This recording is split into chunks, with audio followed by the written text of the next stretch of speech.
Hello, dear students, and welcome to another lecture on Victorian novelists.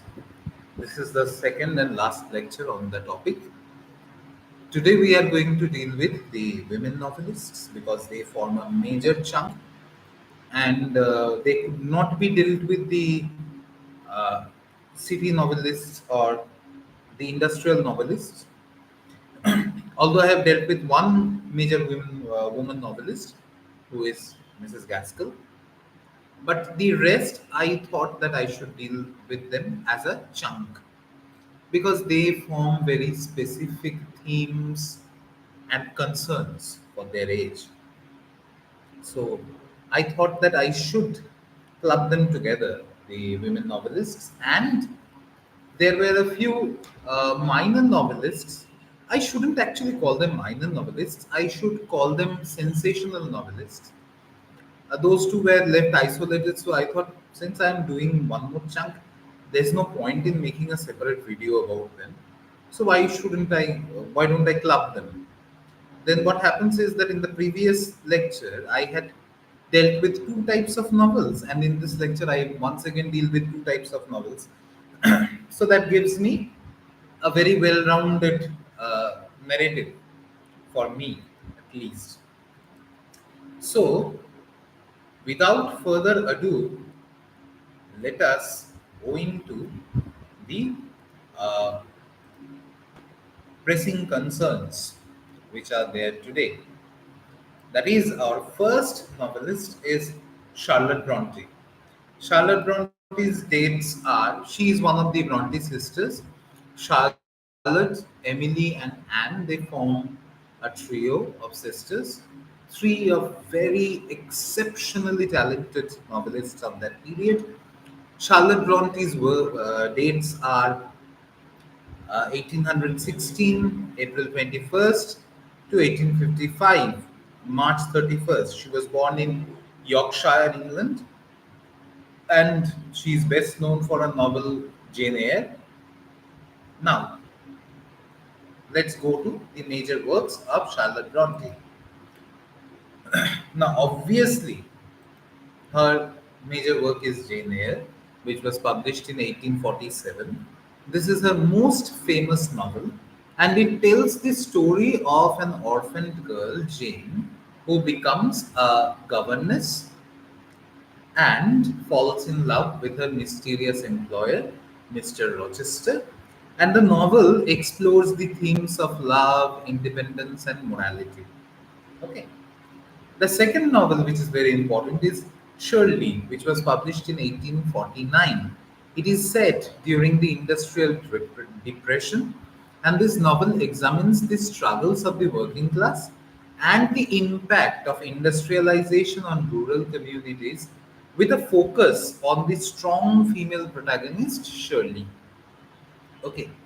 Now, the third important novel is Villette, which came out in 1853, and this novel focuses solely on Lucy Snow, an English woman who moves to Belgium to teach at a girls' school. And the story delves into the themes of isolation, unrequited love, and the search for identity. The fourth novel that is important from the perspective of the history of English literature is The Professor, which was published in 1857. It was published posthumously because she passed away in 1855. And this novel tells the story of William Crimsworth, an Englishman who moves to Belgium, and he moves in order to work as a teacher, exploring the themes of ambition, cultural conflict, and personal growth. Now, since we have looked at the very basis of the novels of Charlotte Bronte, let us look at the themes and contributions of Charlotte Bronte so that we may have a better appreciation of her. Now, there are certain common themes in Charlotte Bronte, and the first common theme is independence and identity. Now, the Bronte often explored the struggles of her heroines to establish their own identities and independence in a society that limited the roles of the women. The second issue is of love and passion. Her novels very frequently examine the complexities of romantic relationships, focusing on the tension between love and societal expectations. The third issue is class and social mobility.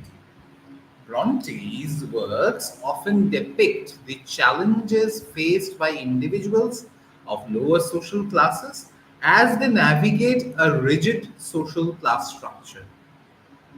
The next issue, which is very important, is isolation and alienation.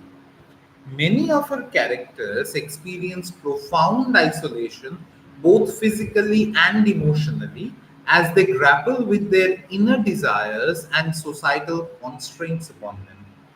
The next, which is very important, the next issue, the theme, is religion and morality. Her novels often engage with questions of religious faith, morality, and the conflict between personal beliefs and societal norms. Now let's look at her special features. What are her literary features that make her so special? The first thing that comes to mind is that she has created very strong female protagonists. She is known for her complex, strong-willed female characters who challenge the traditional gender roles and norms and seek a sort of personal fulfillment. She uses a first person narrative. That is, many of her novels are written in the first person and they provide a deep psychological insight into the protagonist's thoughts and emotions. There are certain Gothic elements in her novels. She frequently employs Gothic elements such as mysterious settings, secrets, and supernatural occurrences to enhance the emotional intensity of her plot lines.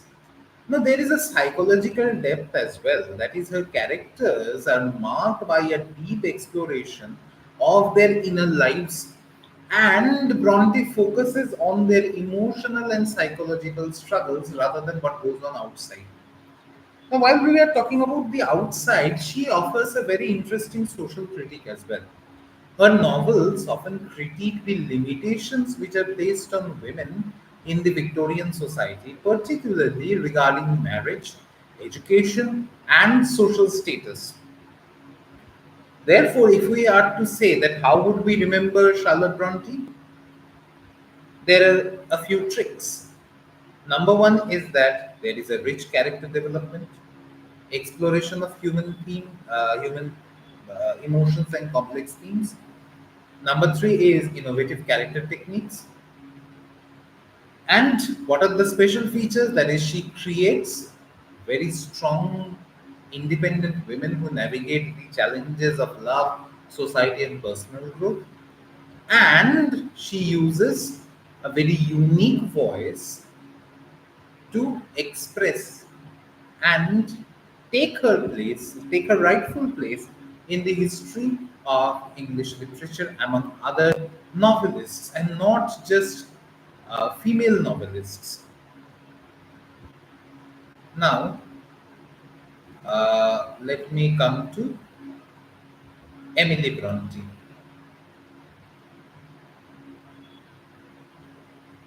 Emily Bronte is very, very important. She Uh, Her dates are 1818 to 1848. She was born on 30th July in Yorkshire, England. She is best known for her only novel, which is Wuthering Heights, which has become a classic in English literature.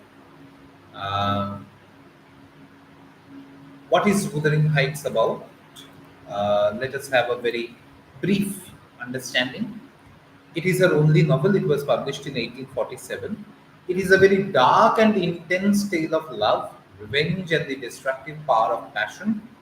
The novel centers on the tumultuous relationship between Heathcliff and Catherine Earnshaw, and it is set against the Yorkshire moors.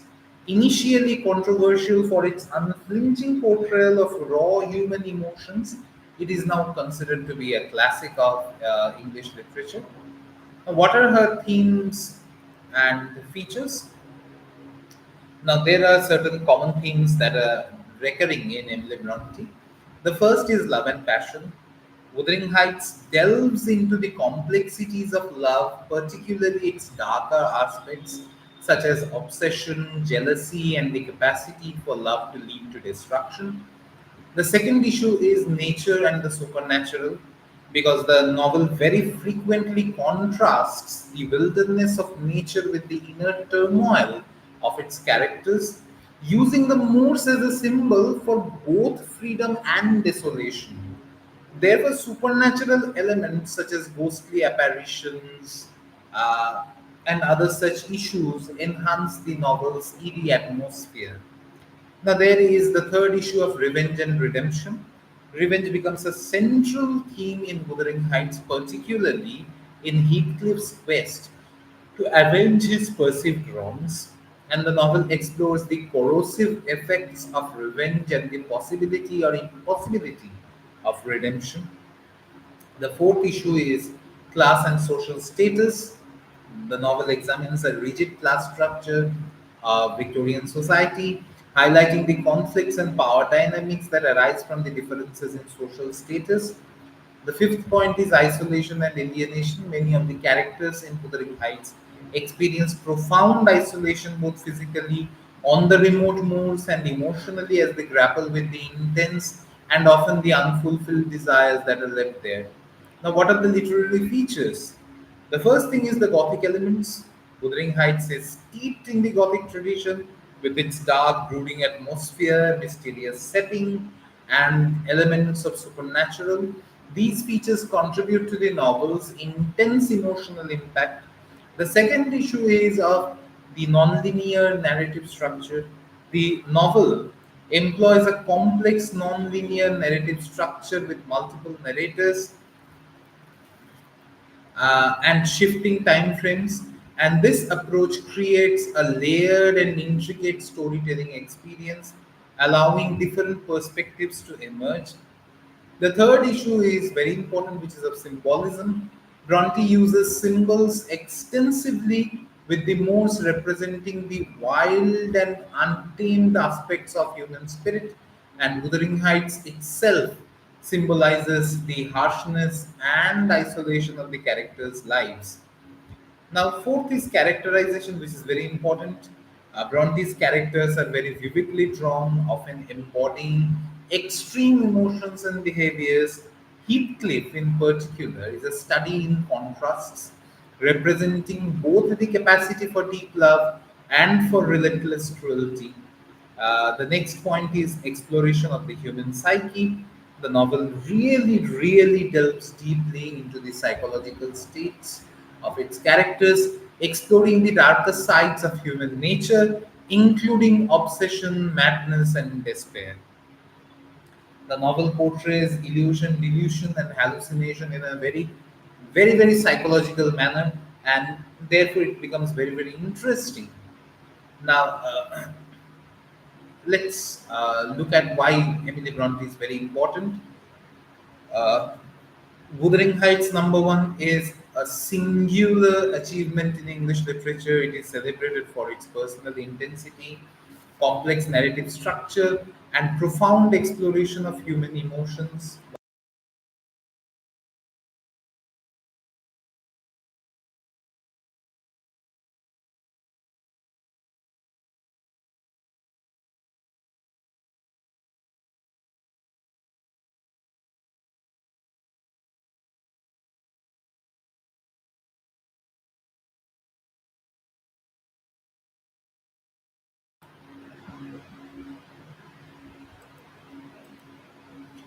The second thing is her use of Gothic elements, which is combined with a deep psychological insight, and this creates a very powerful and unforgettable literary experience.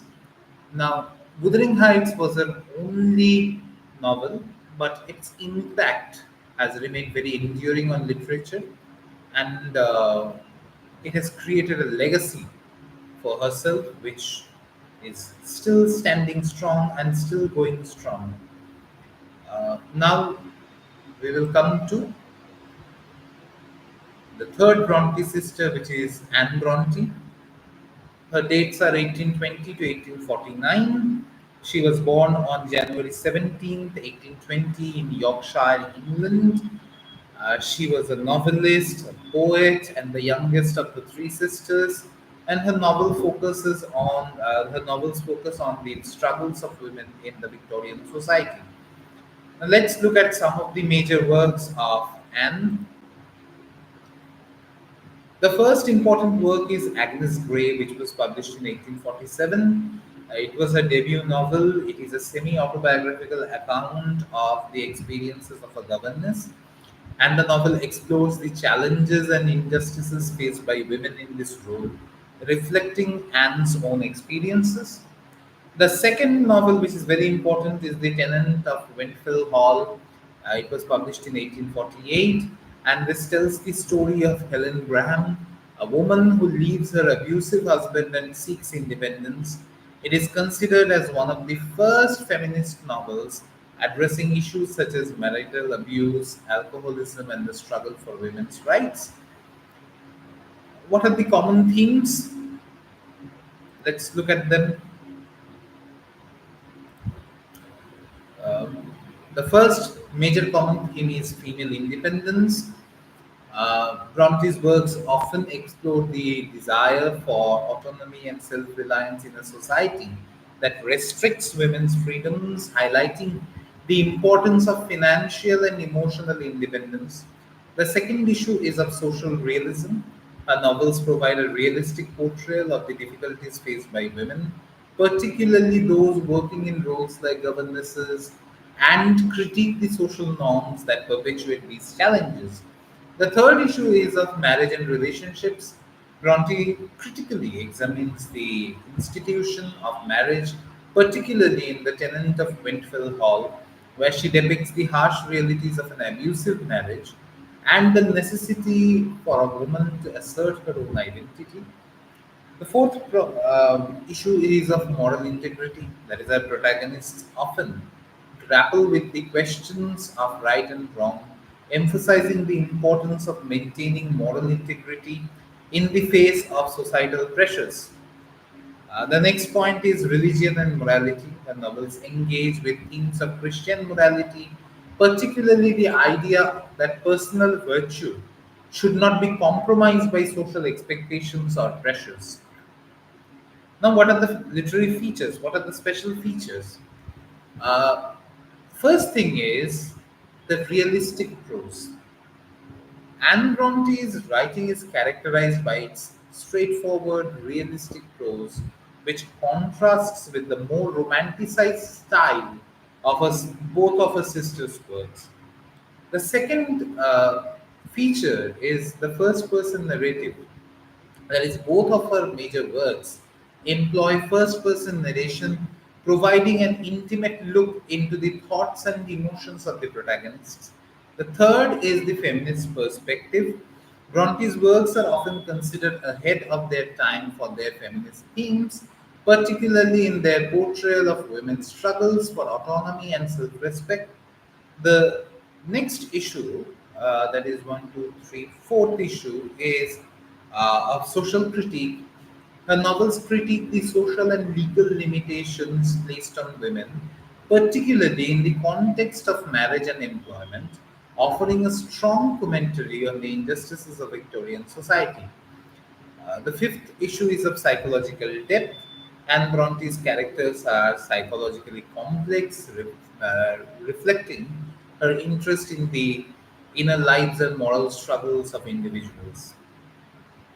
Now, why should we remember Anne Bronte? Because her novels, although very few in number compared to her sisters, uh, they have a very powerful exploration of social issues, women's rights, a realistic portrayal of the challenges faced by women, uh, combined with the moral and feminist concerns, make her work a significant contribution to the English literature. And she has a very unique voice with a focus on social realism, and she has created multiple very important figures uh, through her writing. So therefore, Anne Bronte remains a very interesting and very influential figure in the history of English literature. And now we shall come to the last uh, female novelist of today, who is George Eliot. Now, George Eliot's dates are 1819 to 1880. She lived a very long and fruitful life. Her George Eliot is her pen name. Her original name was Mary Ann Evans. I have already discussed this in the previous class. She was born on November 22nd, 1819, in Warwickshire, England, and she died on December 22nd, 1880. She is known for a deep psychological insight and realistic portrayal of the rural life. Let's look at her major works. She has written much, and most of it is very important. The first important novel is Adam Bede, which was published in 1859. This is her first full length novel. It explores the rural life in England through the story of a virtuous carpenter, Adam Bede, and the moral dilemmas faced by those around him. The novel is noted for its deep psychological insight and moral complexity. The second major novel is The Mill on the Floss, which came out in 1860, and this is a semi autobiographical novel which follows the lives of siblings Tom and Maggie Tulliver as they navigate the pressures of family, society, and personal desire. And the novel explores themes of duty, loyalty, and constraints of social expectations on the individual. The third important novel is Silas Marner, which came out in 1861. This is a shorter novel, and it tells the story of a reclusive weaver who finds redemption and meaning in the life after adopting an orphan child. And the novel examines the themes of isolation, community, and the transformative power of love. The next important novel is very, very important. Actually, it's Middlemarch. The dates are 1871 to 1872. This is widely regarded as George Eliot's masterpiece, and this is a complex, multi plot novel set in a provincial town. It explores the intersecting lives of a variety of characters, focusing on themes of marriage, ambition, politics, and social reform. The next important novel is Daniel Deronda. The date is 1876. It is her final novel, and it intertwines the stories of Daniel Deronda, a young man searching for his identity, and Gwendolyn Harlot, a woman trapped in an unhappy marriage. The novel explores themes of Jewish identity, nationalism, and the quest for moral integrity. Now, there are certain common themes. The first important theme is the moral complexity and the causality, that is, cause and effect issue. Eliot's novels often explore the moral dilemmas faced by her characters, emphasizing the importance of ethical choices and the far reaching consequences of those choices. The second issue is of of social critique and reform. George Eliot frequently critiques the social and political structures of her time, particularly focusing on issues like class, gender, and the limitations imposed by society on the individuals. The third issue is of realism and psychological depth. Her works are known for their realistic portrayals of everyday life and deep psychological insight into the motivations and inner lives of her characters. Number four is the role of religion. Religion and its influence on individual and social morality are recurring themes in George Eliot's works, and these are often examined in the context of challenge of changing social norms and personal belief systems over time. The next one is next and the last one is marriage and relationships. Many of George Eliot's novels delve into the complexities of marriage and personal relationships, exploring how societal expectations and personal ambitions intersect in these intimate bonds. Now, what are the literary features or the special features? She uses number one, an omniscient narrator who provides insightful commentary on the characters and events, allowing for a nuanced exploration of themes and moral questions. Second feature is the complex characterization. That is, her characters are deeply developed, often embodying conflicting desires, moral ambiguities, and personal growth. She is particularly skilled in portraying characters who evolve over the course of the narrative. The third issue is of social realism. That is, her commitment to social realism is evident in her detailed depictions of rural and provincial life, capturing the nuances of social interactions and constraints of society. Number four is the interwoven plot lines.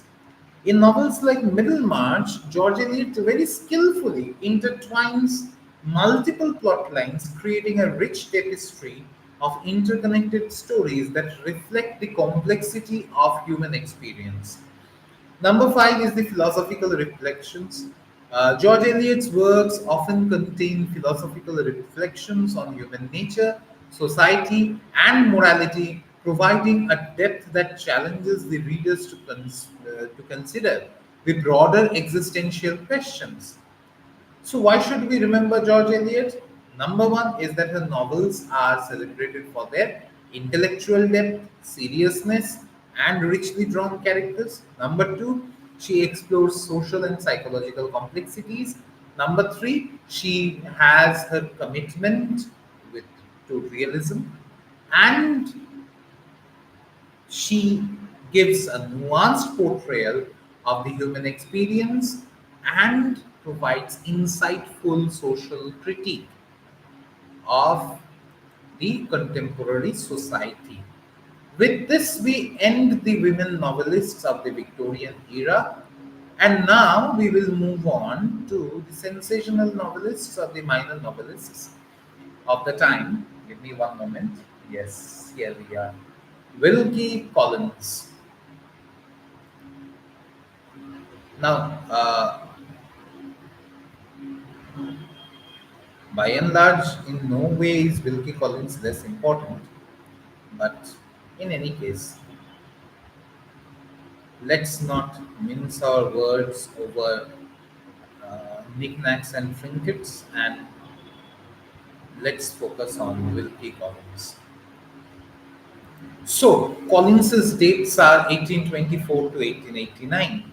He was born on January 8th in London, in England, and he's considered as one of the first writers of detective fiction known for his suspenseful and intricate plots.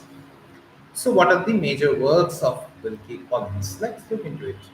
The first important work is The Woman in White. It came out in 1859. It is Collins's most famous novel, and it is a pioneering work in the sensation genre. The story revolves around a mysterious woman in white who appears to be entangled in a sinister plot involving false identity and madness. And the novel is known for its intricate plot and suspenseful narrative. The second novel, which is very important, is The Moonstone, which came out in 1868. It is often regarded as one of the first detective novels, and this features the theft of a priceless diamond and the ensuing investigation. It combines the elements of mystery and social commentary with a complex narrative structure and a focus on detective work. The third important work is Armadale. Armadale came out in 1866, and it follows the lives of two men with the same name and their entanglements in a web of crime and deception. It explores the themes of identity, moral ambiguity, and the impact of past actions on the present. Number four is No Name, which came out in 1862. The story centers on Magdalene Vanstone, a woman, Vanstone, a woman who seeks revenge against those who wronged her family, and it addresses the themes of social justice, the constraints placed on women, and the struggle for personal redemption. The last work, which is very important, is The Legacy of Cain, which came out in 1889. It is a later work by Wilkie Collins. It explores the themes of crime and moral corruption through the story of a young man who becomes embroiled in a series of unfortunate events and criminal activities. Now, what are Collins's major themes? You see, Collins's major themes include number one, sensation and mystery. His novels are known for their use, and his works often include the dramatic plot twists, hidden secrets, and suspenseful narratives that keeps the readers engaged. Number two is the social critique. He critiques the social norms and injustices of the Victorian society, particularly regarding issues of class, gender, and the legal system. His novels often highlight the struggles of the marginalized individuals and challenge the societal conventions. Uh, Number three is identity and deception. Many of Collins's works explore the themes of identity, mistaken identity, and deception, and his characters frequently grapple with false appearances and hidden motives, which drive the plot and create tension, so as to say. Number four is gender and power. Collins examines the limitations placed on women in the Victorian society and the ways in which gender roles impact personal and social dynamics. His female characters often confront and challenge these constraints. Number five is crime and justice. His novels often feature criminal activities and investigations reflecting his interest in the nature of crime and the pursuit of justice.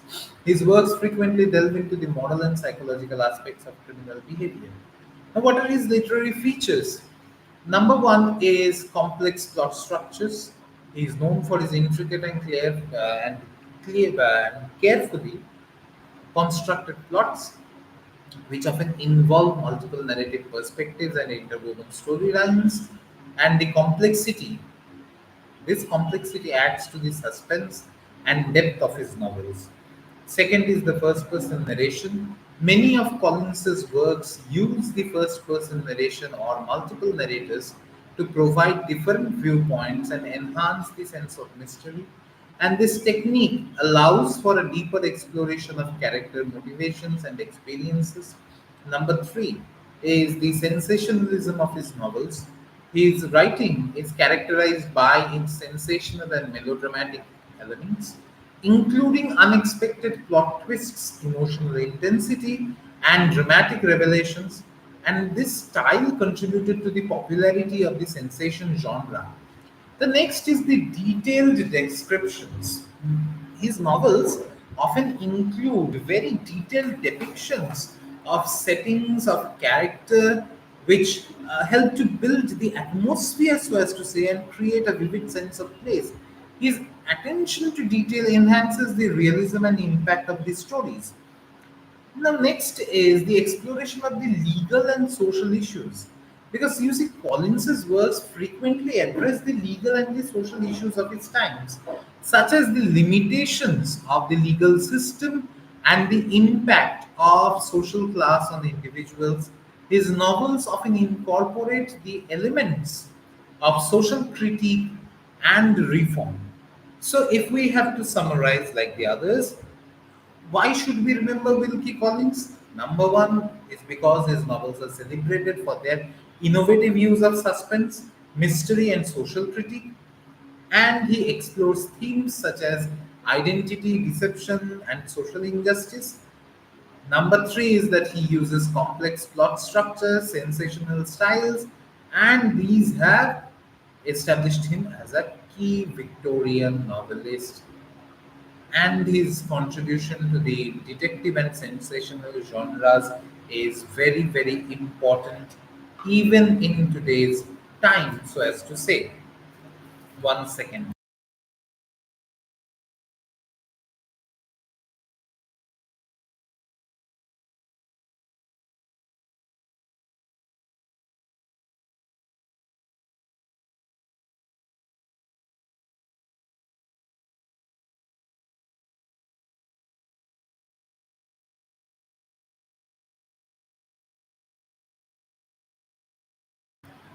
Extremely sorry. I hate being pestered by people and people keep pestering me, especially when I am teaching.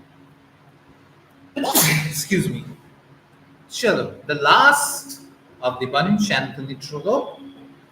His dates are 1815 to 1882. He was born on April 24th in London, England. He was a prolific novelist known for his insightful and detailed portrayal of the Victorian society. Major works, let's look into them. The first one is The Warden, came out in 1855. This novel is his first, and it is one of the first in the Barsetshire series, and it follows the story of Mr. Harding, an elderly warden of a charitable hospital who faces moral and legal challenges when a reformer questions the ethics of his position, and the novel explores themes of duty, reform, and personal integrity. The second novel is very important, which is Barchester Towers, which came out in 1857. It is the sequel to The Warden, and this novel continues the story in the fictional county of Barsetshire. It focuses on the political and social maneuvering within the Church of England, highlighting the conflicts over church appointments and the power dynamics within the clergy. The third important novel is the final of the trilogy of the Barsetshire trilogy, which is called The Last Chronicle of Barset, which came out in 1867. It deals with the resolution of the ongoing conflicts among the characters and addresses uh, the themes of forgiveness, redemption, and the consequences of personal action. The next important novel is Can You Forgive Her? And this came out in 1864. One second.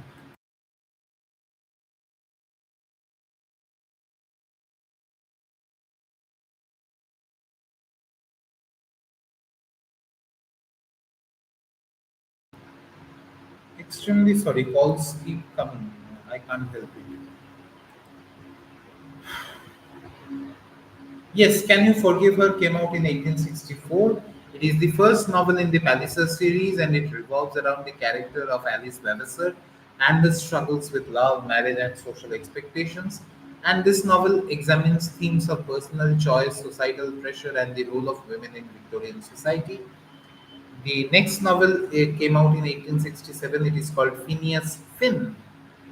It is a continuation of the Palliser series, and this novel follows the political career of Phineas Finn, exploring the themes of ambitions, political intrigue, and the conflicts between personal ideas and public responsibilities. And the final novel is an 1875 one, The Way We Live Now. হ্যাঁ বলুন হ্যাঁ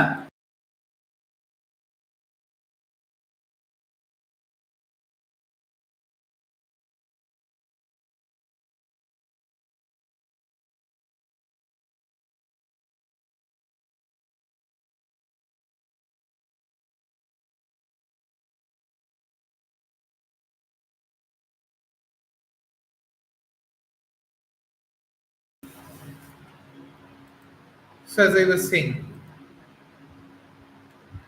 The Way We Live Now came out in 1875. It is a critical and satirical examination of the social and financial corruption of the time.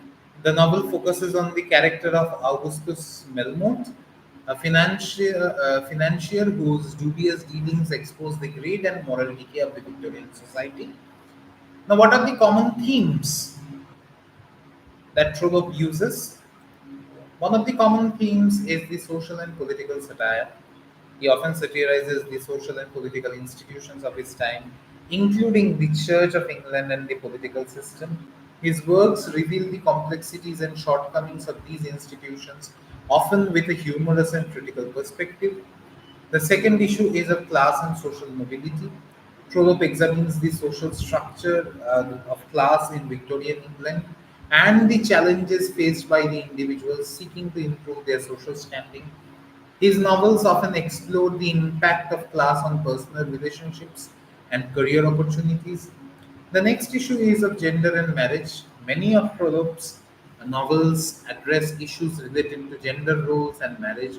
He explores the expectations placed on women, the limitations of marriage as an institution, and the conflicts between the personal desires and societal norms.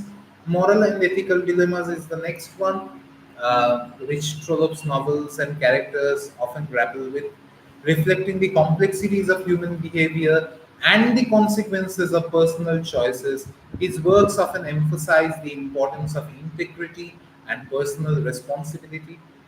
The next one is character development. Trollope is Polace. Trollope is known for his focus on character development, portraying his characters. ठीक है sir. Inner lives and the motivations, and this provides a nuanced understanding of their actions and decisions. Now let's look at the literary features.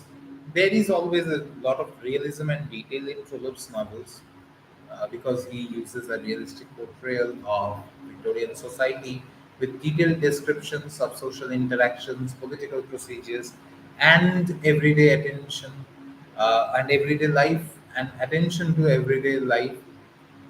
Second is omniscient narrator.